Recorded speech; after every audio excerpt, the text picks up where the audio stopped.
നമസ്കാരം കൂട്ടുകാരെ, ഞാൻ പീറ്റർ ചോള്ളൂർ. തീവിലയിലുള്ള വെളിച്ചെണ്ണ എണ്ണക്കടികളുടെയും വില കൂടി.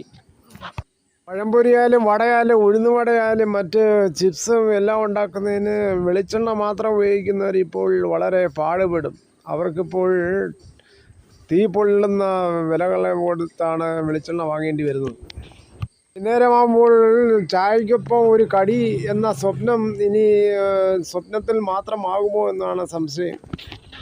എണ്ണയിൽ വറുത്തു കോരുന്ന ഏത്തയ്ക്ക ചിപ്സായാലും ചക്ക ചിപ്സായാലും അതിന് വേറെ ഒരു ടേസ്റ്റ് തന്നെയാണ്. അധികം നാൾ ഇരിക്കുകയും ചെയ്യും, കനയ്ക്കുകയും ചെയ്യത്തില്ല പെട്ടെന്ന്. അതാണ് ഇതിൻ്റെ പ്രത്യേകത.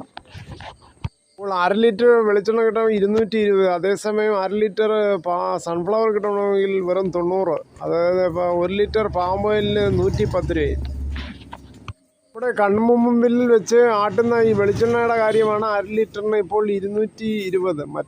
വെളിച്ചെണ്ണയ്ക്ക് വില കൂടിയെന്നും പറഞ്ഞ് ഓടിപ്പോയി തെങ്ങൊന്നും വെക്കാൻ പറ്റത്തില്ല. തെങ്ങ് വെച്ചാൽ തന്നെയും തെങ്ങ് കായ്ക്കാറാകുമ്പോൾ പിന്നെ ചെല്ലിയുടെ ആക്രമണവും മറ്റും രൂക്ഷമായ അങ്ങനെ പല രോഗങ്ങളും വരും. അങ്ങനെ ചിലവിന് പോലും പൈസ കിട്ടത്തില്ല ഇതിൽ നിന്ന്.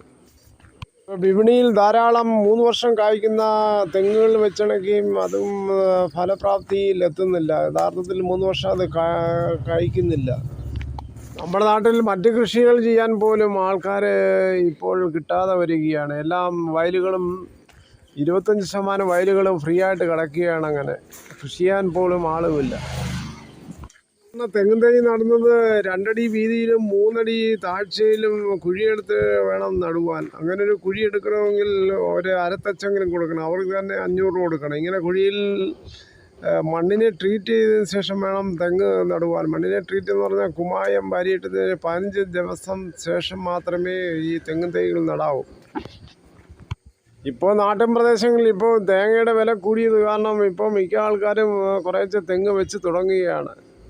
ഈ രീതിയിൽ ചില ആൾക്കാർ നാടൻ തൈ തേങ്ങ പാവി നാടൻ തൈ വെച്ചാണ് വെക്കുന്നത്. മറ്റു ചിലരായിട്ട് ഈ 3 വർഷം കായ്ക്കുന്ന ഗംഗാബോട്ടം അങ്ങനെയുള്ള തെങ്ങും തൈകൾ വാങ്ങിച്ച് വെക്കുന്നുണ്ട്.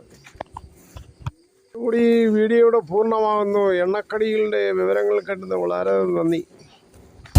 ഈ വീഡിയോയിലൂടെ അതിമനോഹരമായ ദൃശ്യങ്ങൾ കാണാം. കൃഷികളില്ലാതെ പച്ചപ്പ് നിറഞ്ഞു കിടക്കുന്ന സ്ഥലങ്ങൾ നോക്കി